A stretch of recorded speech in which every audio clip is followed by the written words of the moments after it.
So I'm sitting up, gone midnight for a busy weekend, and even though it doesn't matter in the real world, I'm sort of concerned about the new Doctor Who figures. It's currently the 10th of September and the new B&M sets have just been released. You might ask me what the point of this is, and to be honest, I don't know.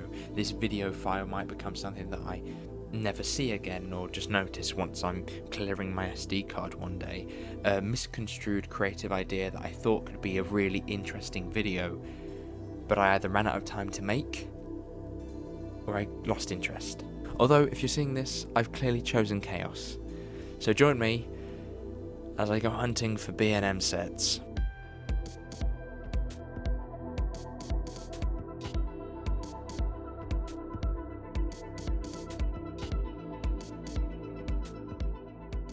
We have 4 sets. A First Doctor set that I'm just after for the First Doctor, to be honest. I mean, I like the Sensorites as a story, but these designs are not screen accurate. I really want their faces peeling off. The second set is the Vervoid set, a great story and a great creature, and I find it quite interesting. There's Ian too. I have no transition there.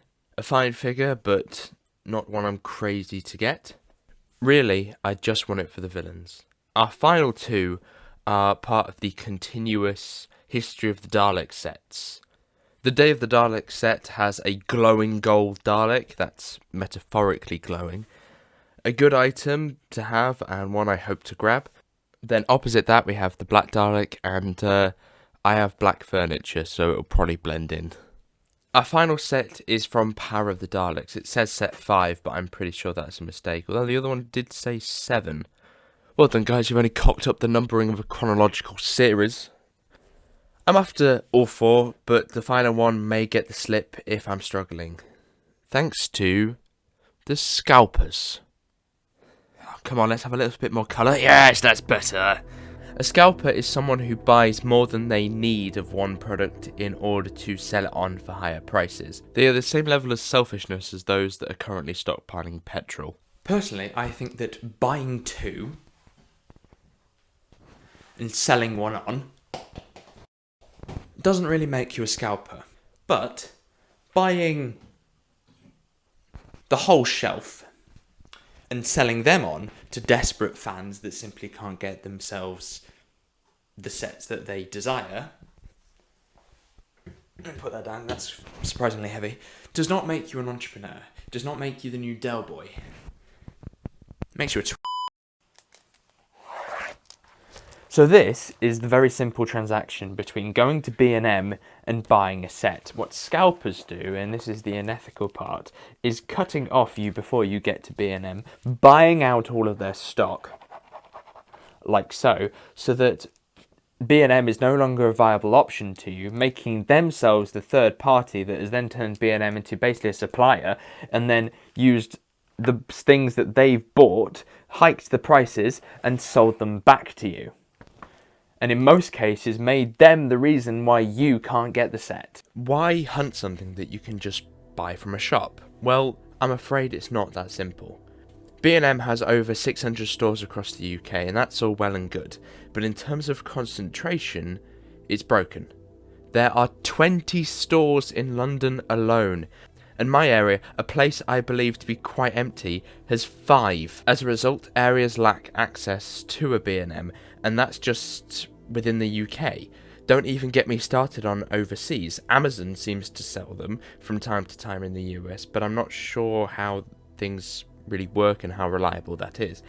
With no current online shop, if you don't have a B&M near you, you turn to sites like eBay, where figures are sold separately for the price of a full set. Some buy up the shelves and sell them for profit to unfortunate fans that don't have the privilege to find them on their own. To combat these scalpers, some sellers do sell with ethics for a reasonable price, and fans help each other to buy and fill in the gaps. Can we just applaud those people just for a minute? I know I'm alone, but good. And now it's time to make a trip to B&M, obviously. So this is trip 3, but it would be closer to 10 if these sets came out at the time that they were supposed to. It's like they made a typo and wrote August instead of September because it took them a whole month to reach shelves. So I wrote off all of those previous attempts as just like the sets weren't out, so technically I was just making myself look like an idiot. But then my first actual attempt, they didn't have any in stock that day. I think they were getting them that evening or something like that because they began turning up after that, but I think I just caught it at the wrong time. Then we went to one that was a bit further out, about a 40-minute drive, just because it happened that my dad needed to go and do something over there. So we went over there. They didn't have any. Really bad B&M, very tight and also very dark. 4 out of 10. Just slowly start rating B&Ms out of 10. And then, all of a sudden, on the 13th of September, I struck gold. Well, not gold, silver. I obtained 3 of the sets. Those 3 being the 2 Dalek sets. I know I said I wouldn't buy it, but I ended up in that moment. I just sort of went with the flow that was in my head and just went and I bought it, as well as the Vervoid set. But sadly, there was no First Doctor set. But I also got a tip. But then I also got a tip where the last set might be. It was just a case of getting down there to go and buy it. I thought it could have been a week or so till I was able to do it. There was a point in time when you didn't have to make dedicated trips to shops in order to buy the figures. Maybe it just came with age, but at some point, the best part of 14 years ago, I mean, you could just buy them. When I was 6, Toys R Us was open, and from memory, that was where I got most of my figures. Young me would enter this huge building, which is now an M&S food hall, and walk through the glowing LED gate between the 2 aisles that suited me, featuring Star Wars, Power Rangers, and of course Doctor Who. Stacked up on the shelves were figures of TARDISes and TARDIS-I, screwdrivers, and at some points, the huge display as you walked in was full of Doctor Who stuff. Amazing. The figures would cost around £7, and that was it. Some figures like Amy Pond were quite hard to find, but I guess with a bit of research, you'd be able to find them. I feel quite sorry for my dad at one point, searching one Christmas to try and buy me it as a birthday present. And yet, with patience and research, it is possible to find, especially when you're not limited to one shop. Now, you're paying more than pocket money prices, but obviously with each set you're actually getting more. If this was for one figure, you're now getting 3. It is a shame that if I was a child now and I asked my parents or grandparents for a figure and they saw it as 20 quid, they would definitely say no. After the tip I was given, I knew that it was possible to go and get one of the B&M sets, but this B&M store was like at the other end of town, and I don't drive. Well, I do drive, but I can't really turn corners. And I can't drive alone, and I'm not very good at roundabouts neither, and traffic lights are a bit stop-start, and sometimes I stall quite regularly. And my dad, either feeling sorry for me for not being able to go to a B&M because I was working so many hours, decided to go and buy the set for me and drive the 40-minute drive himself. So, thanks Dad, because now that's all the sets acquired, just like Infinity Stones. Before I start actually unboxing and reviewing these sets, now that I have collected all 4, I'd just like to point out one of the faults or something that happens with the figures that you've got to be careful with, and that is the paint jobs and general scuffing and marks, etc. They can really get in the way of a good figure, and if you've got a Dalek that you're really, really desperate to get, and then you take it home and find on the other side that they've cocked up the paint job, it's a real shame. Always inspect the figures the best you can, but you never quite know what's on the other side.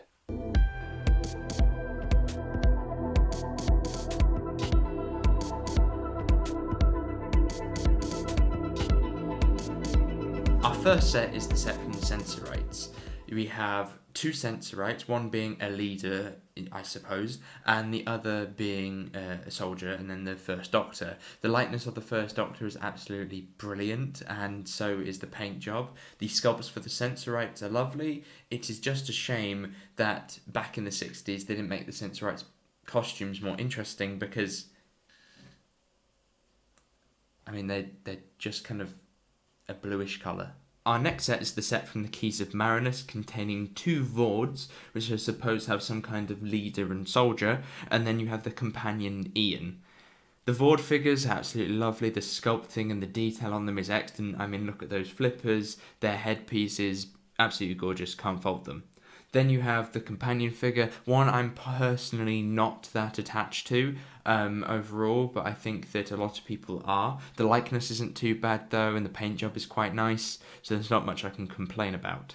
Our next set is the set from Power of the Daleks. We have two Daleks here, one having a scoop for a Dalek mutant, and the other just being a regular Dalek. Now I feel like with this one, it's a bit of a missed opportunity. I'd love to have seen a Dalek mutant actually within the net. We've had many Daleks that have just been like this one, complete, and I thought with a story like Power of the Daleks, we might get one that didn't have the sucker attachment in the same way that they do within the story. Something like that would have been a nice change and a slight variant to make this Dalek more worth it, because I'm pretty sure I've already got one of these. And I basically already do, apart from the fact there's a slight variation on the eye stalk being a slightly different shade of blue. Our final set is from Day of the Daleks, and that is these two lovely things. The golden one and the black one both really stand out on the shelf, and they're lovely little additions to the series. I'm just absolutely in love with this gold one.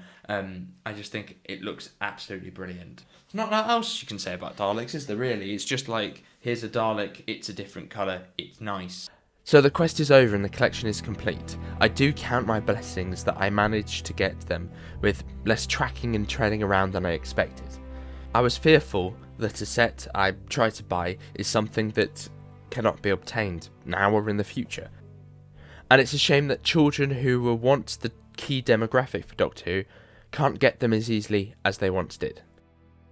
But there are many other factors to consider, such as shopping habits, an approach that is more visually orientated, as well as more instructive over the sandbox of figures, but that's not really backed up with any evidence. That's just my experience with my little cousins. A fear of missing out drives the wallets of Doctor Who fans, and with hardship comes a series of lovely moments. A sense of relief when a set appears on your bed or you manage to find one on a shelf. A sense of community as we bond together over hatred of collecting these things, but at the same time helping each other to get the sets that we're missing. And most importantly, a sense of ownership for figures that 10 years ago were unlikely to ever be in my hand.